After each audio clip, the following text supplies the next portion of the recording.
Que a graça e a paz do nosso Senhor Jesus esteja com todos. Abram suas Bíblias em Filipenses, capítulo 2. Filipenses, capítulo 2, a partir do versículo 5.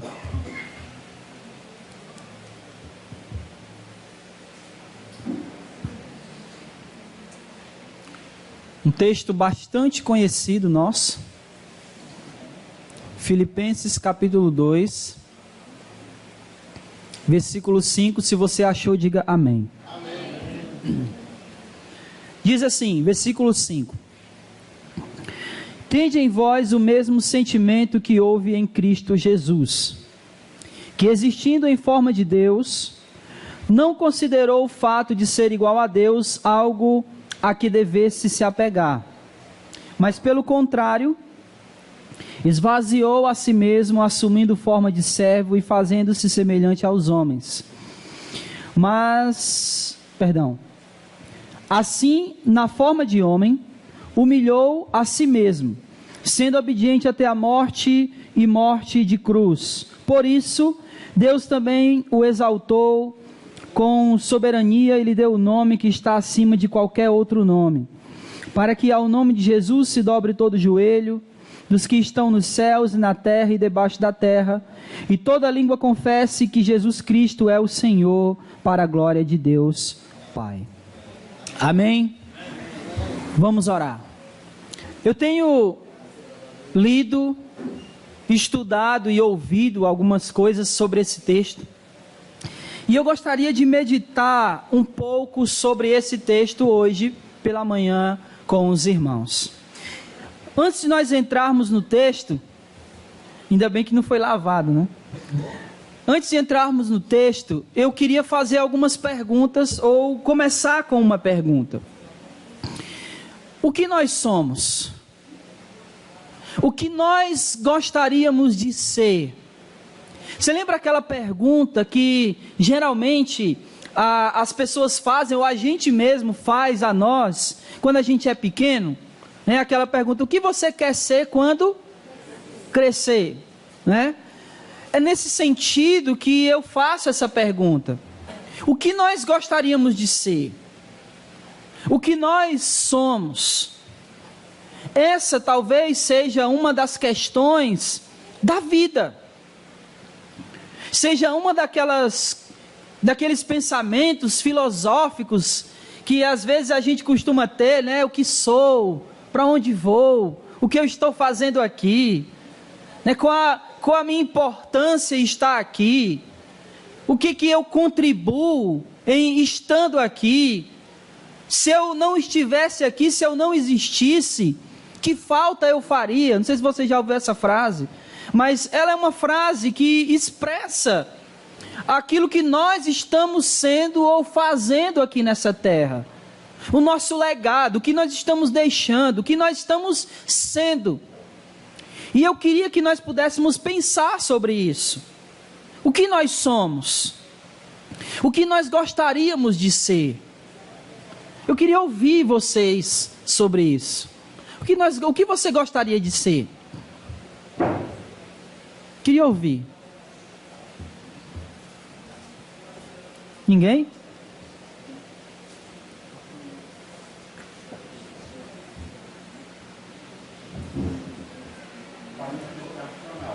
Queria ser astronauta, mas ele já vive no mundo da lua.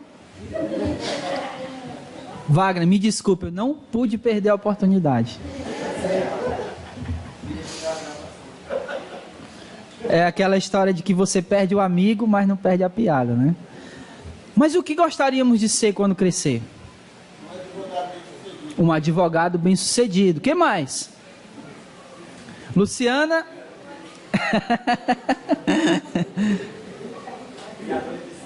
Criadora de sapo. Legal. Tem uma fazenda, né? Tem gente que tem fazenda de formiga, por que não de sapo, né? O que mais? O que nós gostaríamos de ser quando crescer?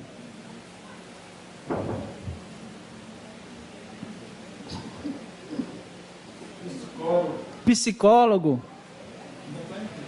Sim. O que mais? que você gostaria de ser quando crescer, Nara? Grande. Impossível. Que mais? Quem mais? Ser um cristão melhor. Ser um cristão melhor. O que foi que tu falou, Wagner? Tu queria ser o Pedro Jorge? Ah, eu falei.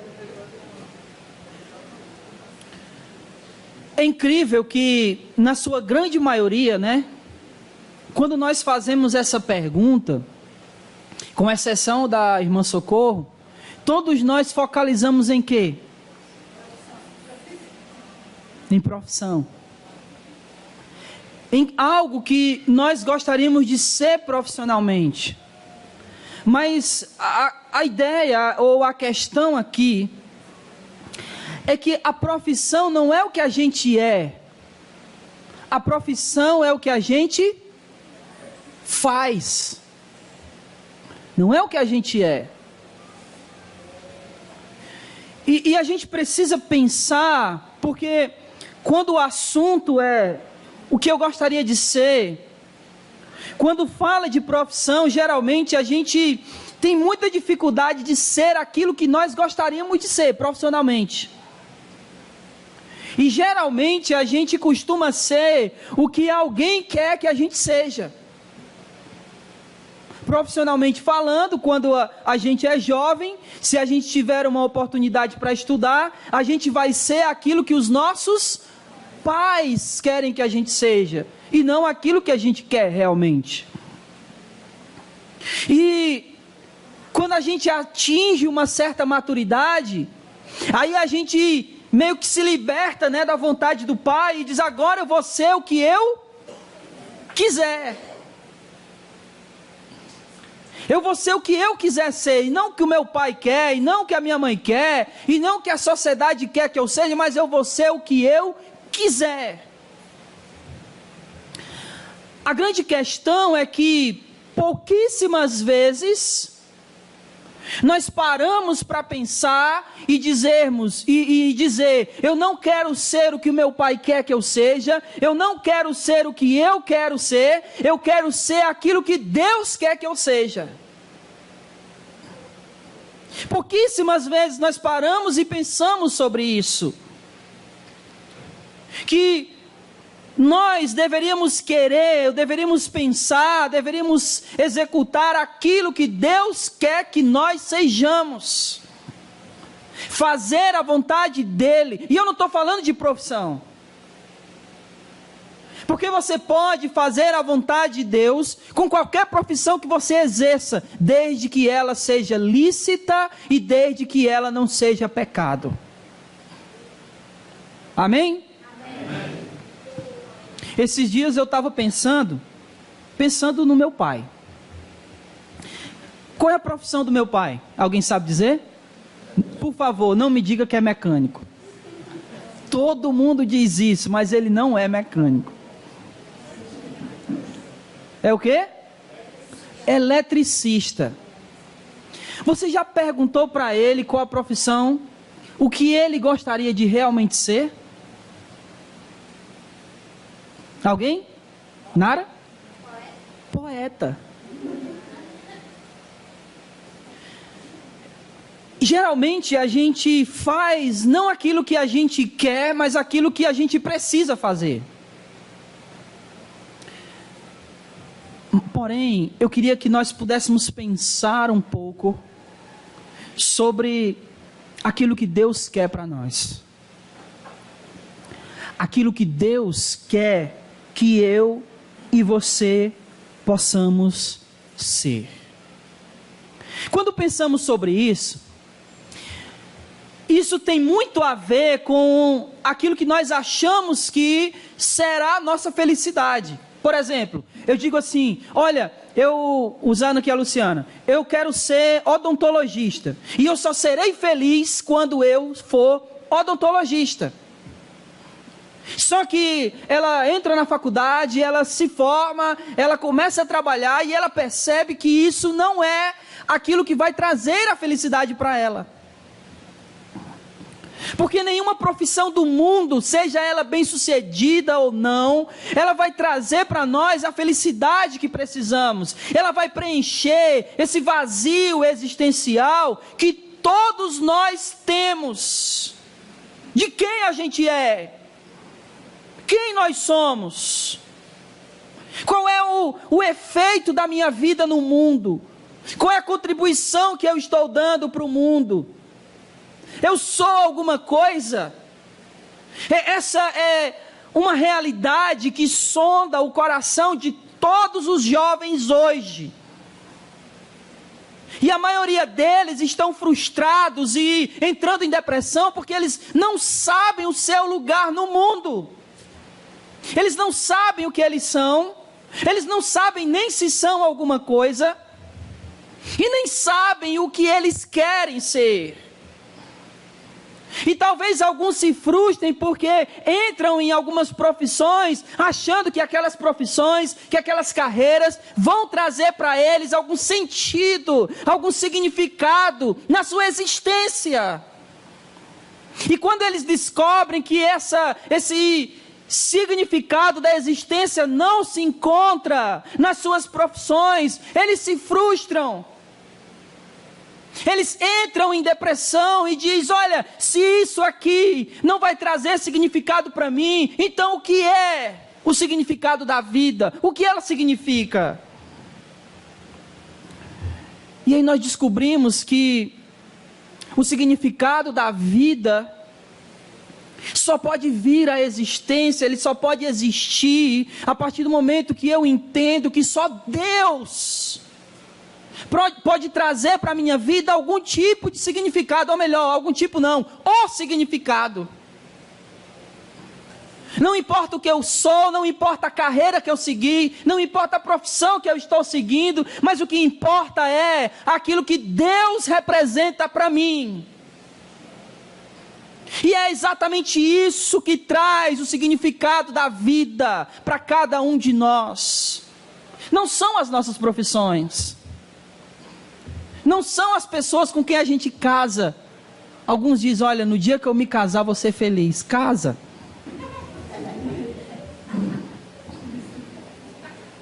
Não estou dizendo que casamento seja ruim. Não, de jeito nenhum. Só tem uma coisa do casamento que é ruim. Vou abrir o jogo aqui para vocês. Hã? Não é convivência não. Convivência é coisa boa, todo mundo convive. Hã? Lavar fralda? Eu nunca lavei. A única coisa do casamento que é ruim é pagar a conta. Quem concorda diz amém. Não sendo isso, é maravilhoso. Só que você paga só as suas. Você não paga dos outros, né? Amém. Mas enfim. Onde era que eu estava, meu Deus? Sei para que eu entrei nesse negócio de casamento, né? Nem o casamento traz a realidade da nossa existência, aquilo que nós realmente temos que ser. Agostinho disse uma coisa muito interessante. Ele disse o seguinte: não podemos saber quem somos sem antes saber quem Deus é. Eu vou falar um pouco mais dessa frase mais na frente, no final da pregação. Mas eu quero que você pense sobre isso. Não podemos saber quem somos de verdade até saber quem Deus é. E o que tem a ver o texto que nós lemos? Vamos entrar nele agora. Se nós queremos saber quem somos, nós precisamos saber qual é a vontade de Deus para nós. Amém? Está todo mundo entendendo? Está todo mundo acompanhando o raciocínio? Glória a Deus. Então precisamos saber qual é a vontade de Deus, o que Deus quer para as nossas vidas. E para isso ninguém melhor, ou não há exemplo melhor do que Jesus. Jesus é o exemplo daquilo que Deus quis para alguém. E esse alguém cumpriu exatamente o desejo e a vontade de Deus. Jesus é aquele que cumpriu todo o propósito de Deus para a vida dele.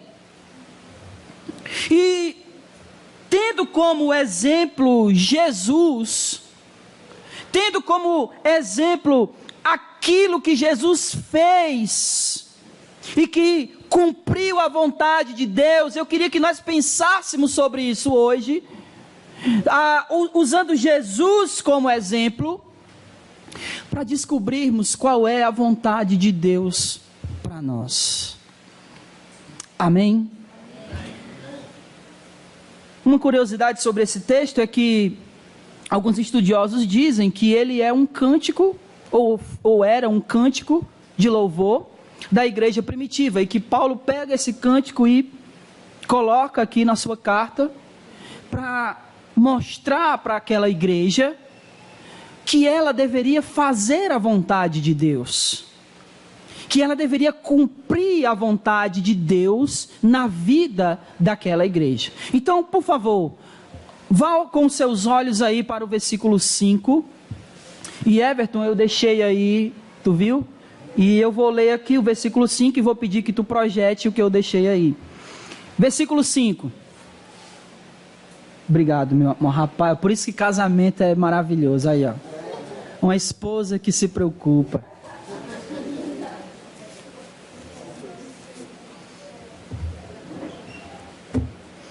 Versículo 5. Tende em vós o mesmo sentimento que houve em Cristo Jesus. Amém? Não bota agora, Tom, por favor, só um instante. Quem na sua versão aí da Bíblia que você leu, está a palavra sentimento? Levanta a mão. Grande maioria. Quem na sua versão está a palavra atitude? Levanta a mão. Só tu, Peu. A NVI, né? Se alguém tivesse com... Alguém está com a linguagem de hoje? Ninguém? Na linguagem de hoje vai trazer... Tende em vós o mesmo modo de pensar que houve em Cristo Jesus. Agora preste atenção. Sentimento, atitude e modo de pensar. São três coisas, o quê? Diferentes. Não é verdade? Tende em vós o mesmo sentimento, tende em vós o mesmo modo de pensar, tende em vós a mesma atitude que houve em Cristo Jesus. Isso, quem está certo, quem está errado? A questão é que Paulo usa uma palavra, agora sim, Everton, por favor, que não existe no nosso português. Uma palavra que defina exatamente o significado aqui. A palavra é frônesis. Frônesis. E essa palavra, ela é exatamente a junção dessas três coisas: pensamento, sentimento e atitude. E não há no português uma palavra que defina essas três coisas. Não existe. Porque a grande maioria das traduções, a Almeida século 21, a Revista Atualizada, a Revista Corrigida, a Bíblia de Jerusalém, todas elas traduziram para sentimento. E a ideia do frônesis é algo que você sabe que está fazendo algo que é algo correto, algo bom. Agora preste atenção. Eu posso ter o sentimento de fazer algo bom, de querer fazer algo bom, mas eu posso não o quê? Fazer. Eu posso ter o sentimento de fazer algo bom, eu posso até praticar algo bom, mas eu posso não entender, pensar sobre aquilo que eu estou fazendo. E eu posso fazer algo bom, entender que aquilo é bom, mas eu posso não ter vontade, o sentimento de fazer. Vocês estão entendendo? O que Paulo está dizendo é: tende em vós a mesma frônese, o mesmo entendimento, o mesmo sentimento, a vontade e a mesma prática que Jesus teve. Então não é só sentir, não é só querer, mas é fazer. Não é só querer e fazer, mas é entender. Não é só entender e fazer, mas ter a vontade de fazer. E isso é a frônesis. É saber que algo é bom. É praticar aquele ato bom, mas não somente entender e praticar, mas ter vontade de praticar. Não sei se você já sentiu isso, mas... Everton, pode tirar, por favor. Não sei se você já sentiu isso, mas... pense aqui comigo. Você dizer: Senhor, eu sei que isso é bom. Eu vou fazer porque eu sei, mas eu não tenho vontade. Você já passou por isso, como cristão? Eu sei que isso é bom. Eu sei que é o certo a fazer. Eu vou fazer, mas não estou com um pingo de vontade de fazer. É isso que Paulo está chamando aquela igreja a fazer. Não fazer por obrigação, mas fazer porque quer fazer. Porque o seu coração está voltado para Deus. Porque o seu coração deseja fazer a vontade de Deus. Porque o seu coração quer fazer a vontade de Deus. Porque o seu coração rejeita fazer o que os outros querem que você faça. Porque o seu coração rejeita fazer aquilo que você quer que você faça. Mas que o seu coração esteja voltado para fazer a vontade de Deus na sua vida. Isso é frônesis. Jonas Madureira disse que o contrário de frônesis é Romanos capítulo 7. Eu vou pedir que você vá para lá, por favor.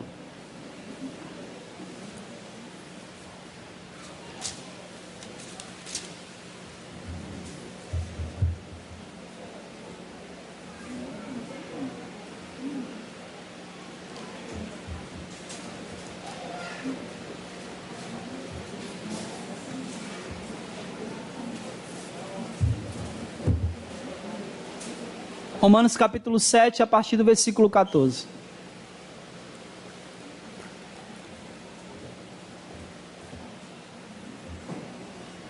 Amém? Amém.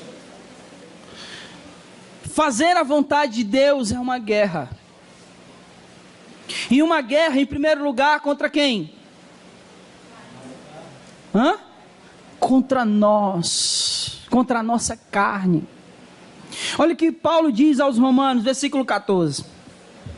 Porque sabemos que a lei é espiritual, mas eu sou o quê? Carnal.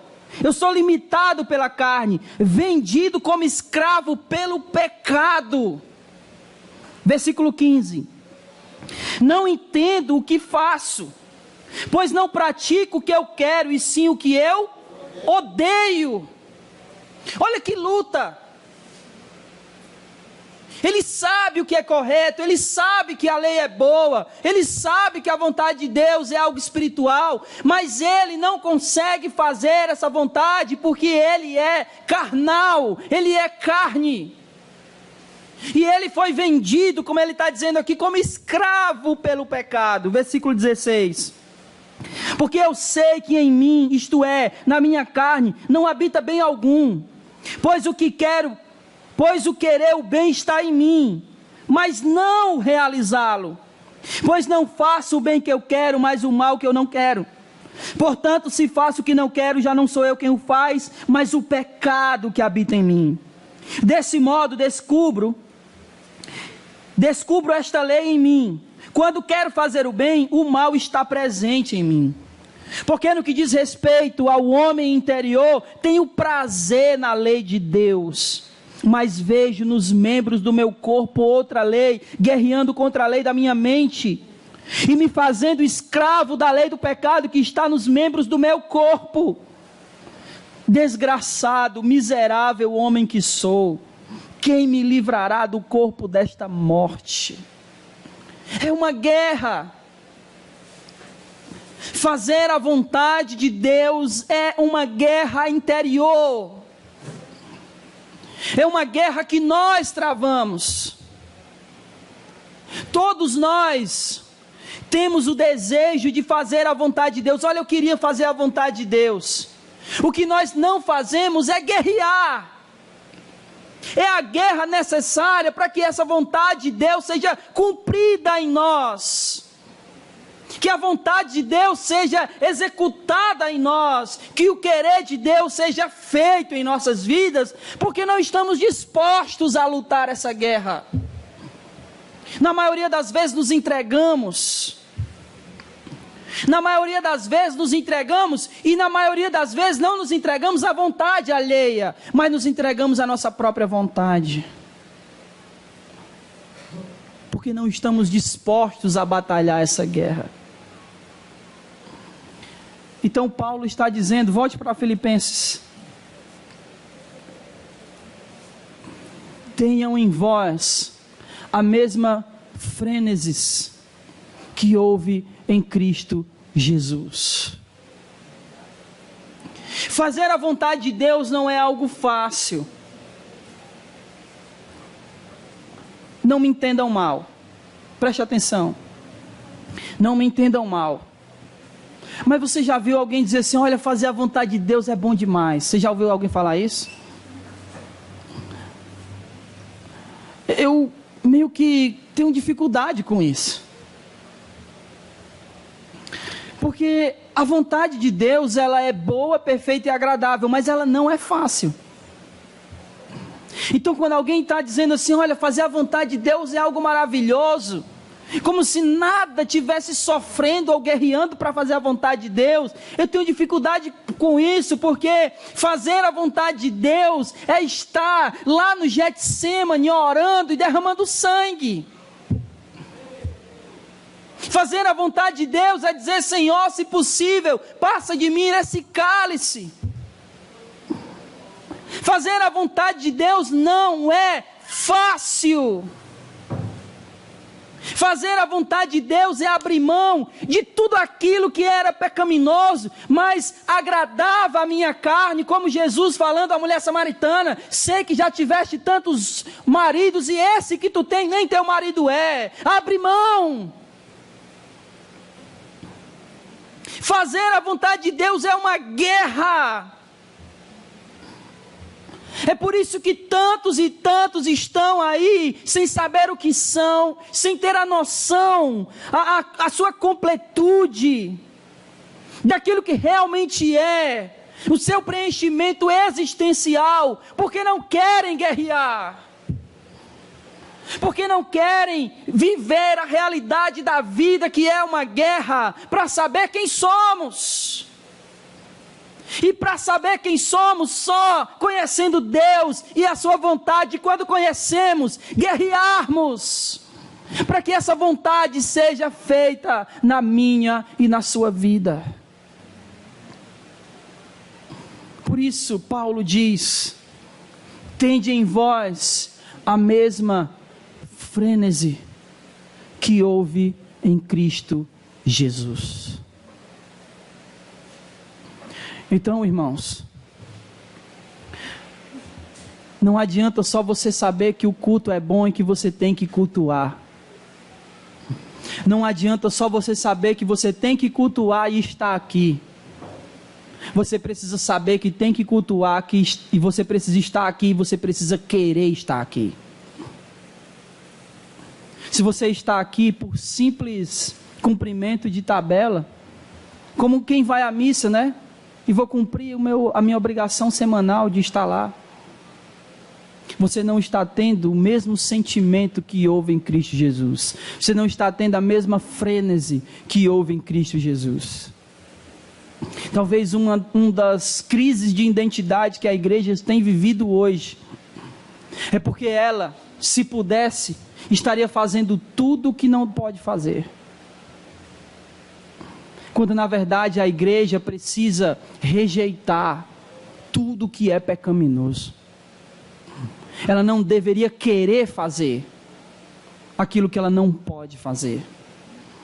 O que mais nós escutamos dos cristãos hoje em dia é: eu só não faço isso porque eu sou crente. Você já ouviu isso? Não, ele não deveria querer fazer. Porque aquilo que não é a vontade de Deus, nós não podemos querer. Nós não podemos desejar.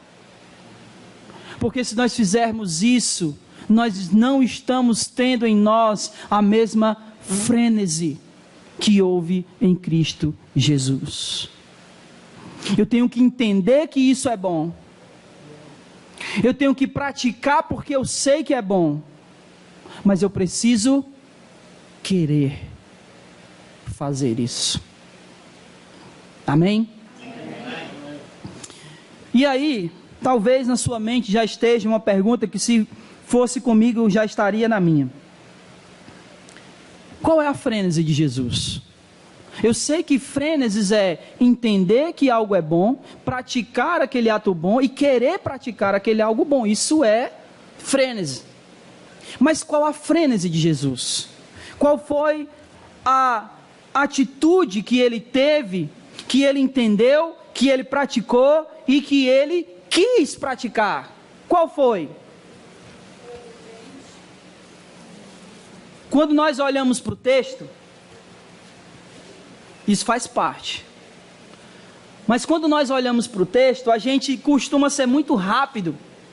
E olha o versículo 6. Ou melhor, olha o versículo 7. Mas, pelo contrário, o que Jesus fez? Se esvaziou. E aí nós somos muito rápidos em achar que ter a mesma frênese que houve em Cristo Jesus é assim como ele se o quê? Se esvaziar. Deixa eu dizer uma coisa para vocês. Nenhum de nós pode se esvaziar. Porque nós não temos o que esvaziar. Nós já somos vazios. Jesus, ele se esvaziou, porque quem Jesus é? Olha no versículo 6, o que ele é? Ele é o quê? Deus. E só por ele ser Deus é que ele pôde se esvaziar. Você é Deus? Então você não pode, porque nós já somos vazios de Deus. É esse vazio que precisa ser preenchido. E é esse vazio que precisa ser preenchido que nos traz a realidade daquilo que nós temos que ser. Que nos traz o verdadeiro entendimento, o verdadeiro preenchimento existencial.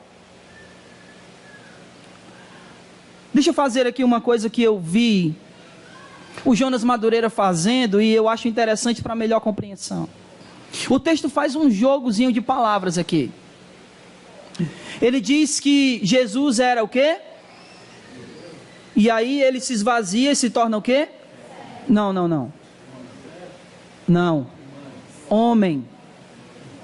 Certo? E aí, sendo Deus, ele é o quê? Sendo Deus, ele é Senhor. E aí, quando ele se esvazia, ele se torna servo. Preste atenção nesse joguinho de palavras aqui. Ele era Deus, ele é Deus, e aí se esvazia e se torna. Sendo Deus, ele é. E aí se esvazia e se torna servo. Estão prestando atenção aqui nesse joguinho de palavras, né? Isso é muito importante. Porque o que Deus queria que Jesus fosse?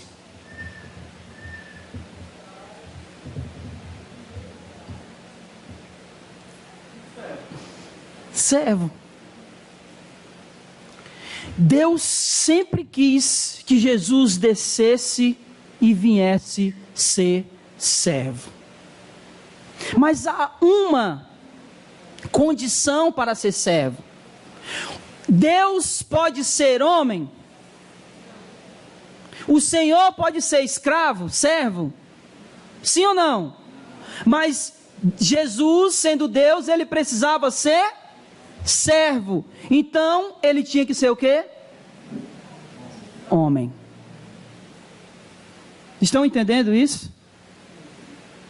A vontade de Deus é que ele seja servo. E para ser servo, ele tem que ser homem.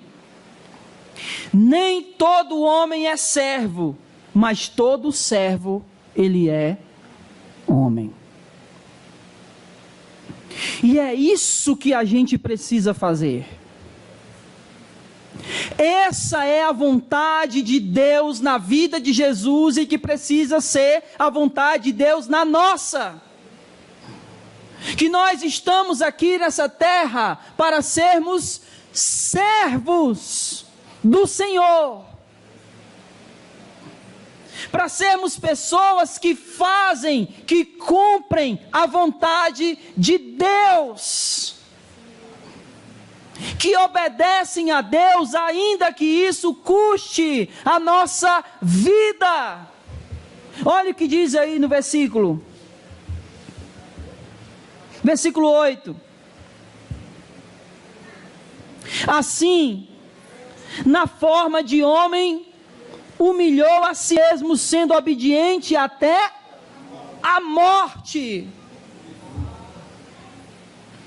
A humilhação de Jesus, ela não é na cruz somente. A humilhação de Jesus, ela começa no momento que ele encarna, ele se esvazia e se torna homem. Eis aqui o início da humilhação de Jesus. Então ele começa a se humilhar no momento que ele encarna. Isso significa dizer que ele começa a se esvaziar quando ele se torna humano. Isso faz o que de nós? Se a humilhação de Jesus começa no momento que ele se torna humano, nós somos o quê? Nós somos o quê? Humanos. Se a humilhação de Jesus começa no momento que ele encarna e se torna humano, diante de Deus todos nós estamos como? Humilhados. Somos vazios. Não somos absolutamente nada e nem ninguém. É por isso que nós precisamos de Deus, para que Ele dê um propósito para nós. Para que Ele dê um propósito para a nossa existência aqui na terra. Porque como nós já falamos, nada que fizermos aqui, seja profissionalmente, seja socialmente, seja familiar, trará para nós um propósito. Só Deus pode trazer esse propósito. E o propósito de Deus para nós é que nós sejamos servos dEle. E não qualquer servo, mas um servo que obedece. E não qualquer servo, mas um servo que quer obedecer. Amém? E não somente um servo que quer e que obedece, mas um servo que entende que obedecer a Deus é o melhor, que não há outro caminho a seguir que poderia ser melhor do que esse, que o melhor para a vida do ser humano é ser servo de Deus e obedecê-lo, e se for preciso, essa obediência vai ser até ele morrer. Se custar a sua vida, ele vai obedecer, porque ele entende que é isso que Deus quer para ele.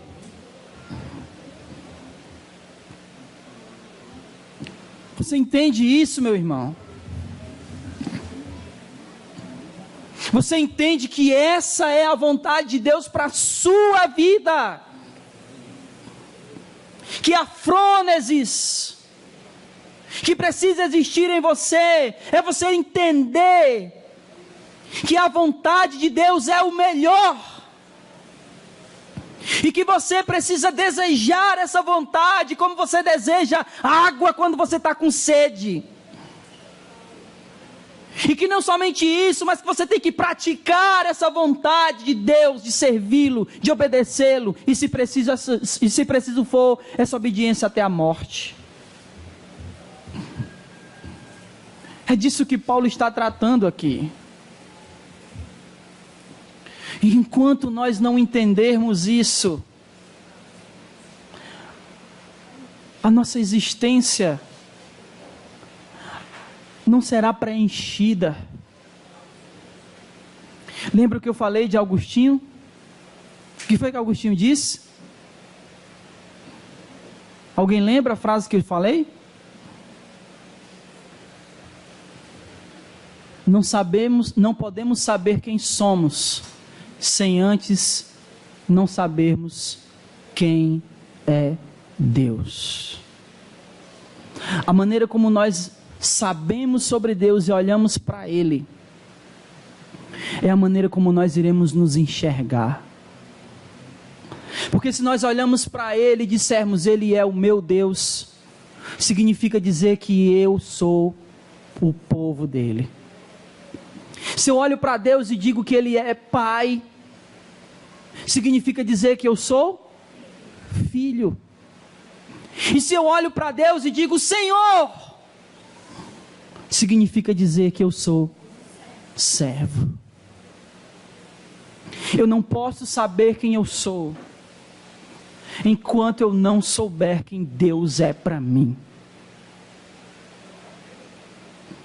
Se Ele não é nada para mim, então eu não sou nada nele, e nunca serei absolutamente nada, porque só Deus pode nos dar um propósito existencial.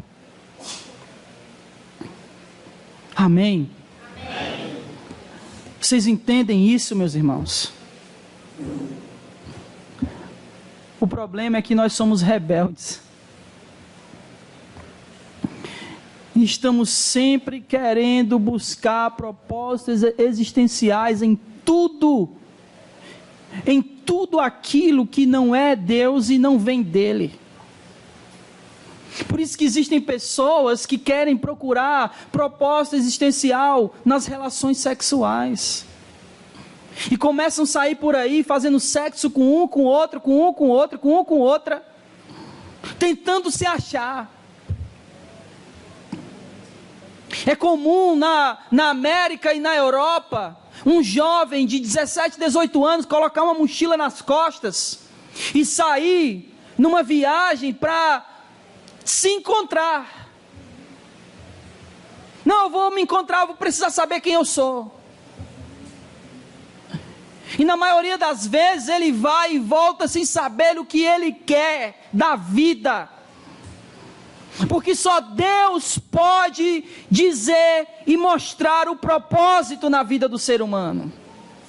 Só Deus. Por isso que nós estamos vivendo um momento na nossa cidade, onde muitos jovens têm se enveredado pelas drogas, procurando uma existência, procurando algo que preencha esse vazio existencial de saber quem ele é, que diferença ele vai fazer na sociedade. E quando ele descobre que ele não faz diferença nenhuma nessa sociedade, a realidade a qual ele se defronta é feia, e ele quer fugir dessa realidade. E ele se droga, porque a realidade da droga, para ele, é mais bonita do que a realidade de saber que ele não é nada.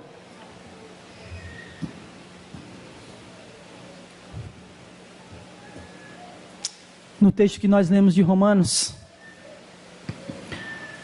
nós lemos até o versículo que diz o seguinte: ó desventurado homem que sou, quem nos livrará do corpo dessa morte?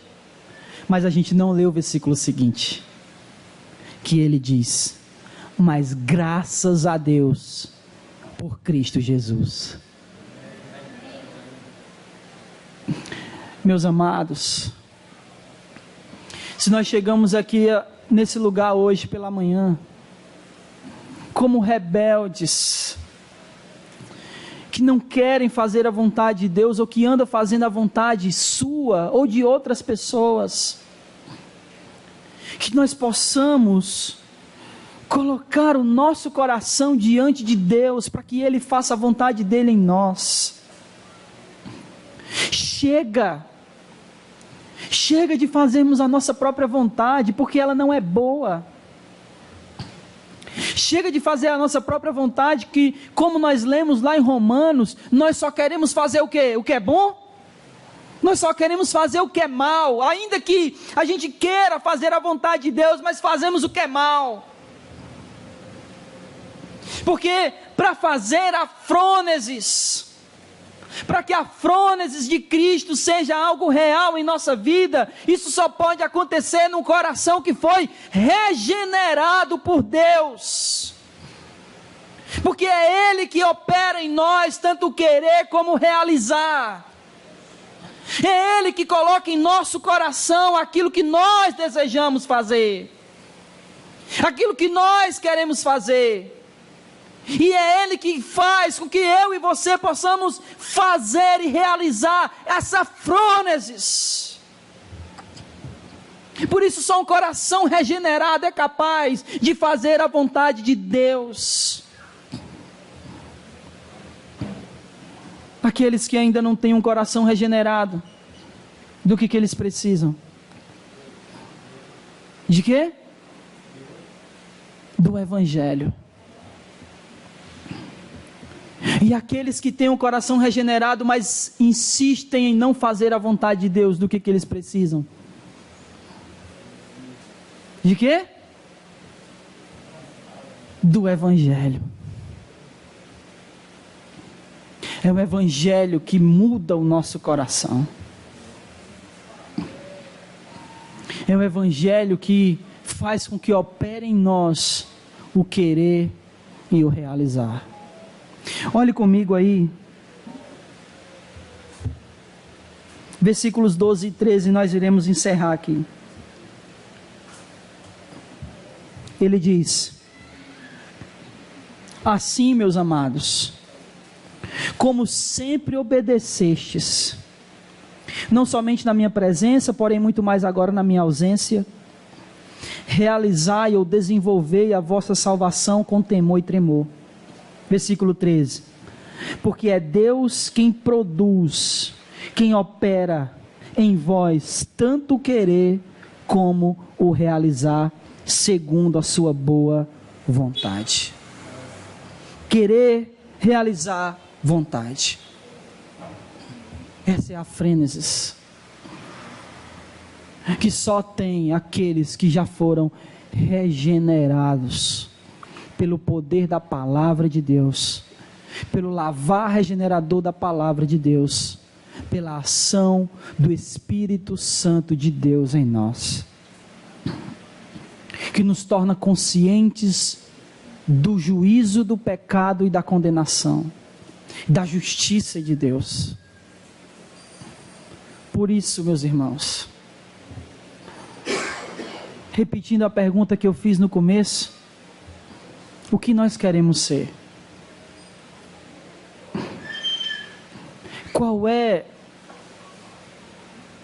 a nossa vontade? O que nós gostaríamos de ser?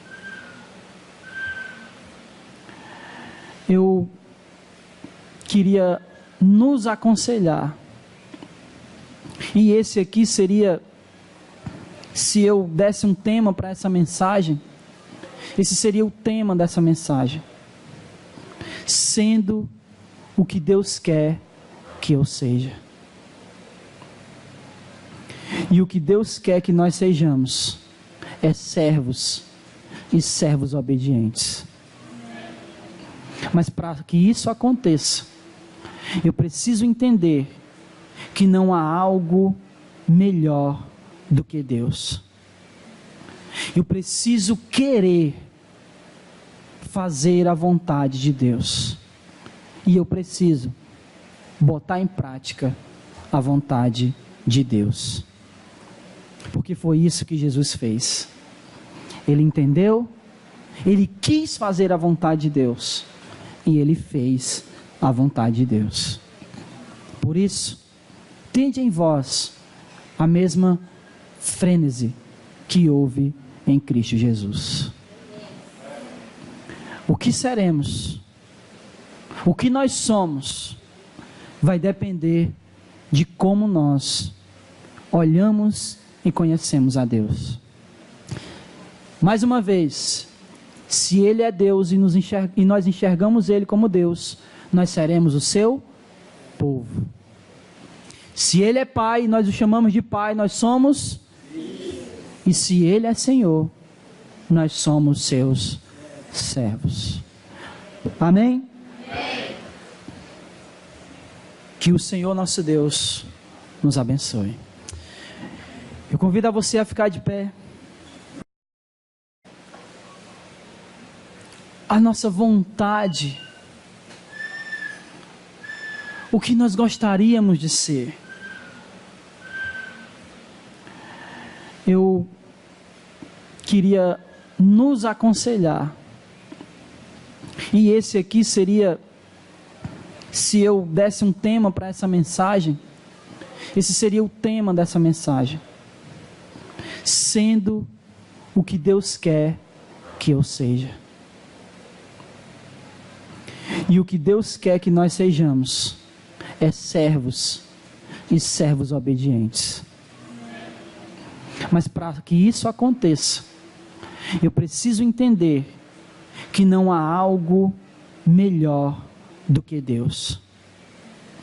Eu preciso querer fazer a vontade de Deus. E eu preciso botar em prática a vontade de Deus. Porque foi isso que Jesus fez. Ele entendeu, ele quis fazer a vontade de Deus, e ele fez a vontade de Deus. Por isso, tende em vós a mesma frênese que houve em Cristo Jesus. O que seremos, o que nós somos, vai depender de como nós olhamos e conhecemos a Deus. Mais uma vez, se Ele é Deus e nós enxergamos Ele como Deus, nós seremos o seu povo. Se Ele é Pai e nós o chamamos de Pai, nós somos. E se Ele é Senhor, nós somos seus servos. Amém? Amém. Que o Senhor nosso Deus nos abençoe. Eu convido a você a ficar de pé.